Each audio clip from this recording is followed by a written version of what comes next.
bad at that? Why are we asking learning leaders to go and hang out in a fifth grade classroom for a day or whatever class you decide? Well, because you have to know what's actually happening in schools. And so if you do this, and I really hope that you do, I really hope that you go out into your community and you visit a school.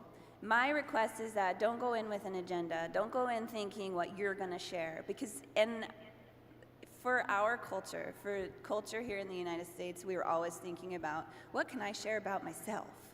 And really, we should be thinking, what can I learn from others? And so that's your goal. When you go in, you're not going in looking for something specific. You're going in observing and looking for what you can learn.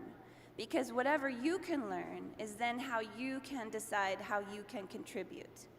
You have to know your audience. You have to know what's happening in order to be able to understand what they need.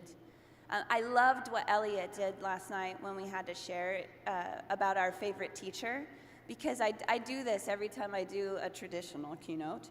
And it's the best thing, because if you look out at everybody, you can see just a sea of smiles, because all of us have had some sort of positive experience.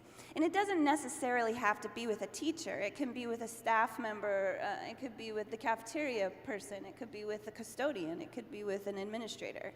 You just don't know, but everybody has made some positive connection. And so those are the things you should be looking for. We often look for what's not working. We should always be looking for what's working and how we can replicate that, how we can add to that, how we can expand it. And we should always, always be focusing on connections. Connections. Content is only a vehicle. It is only a vehicle through which we are making connections with one another and with our world.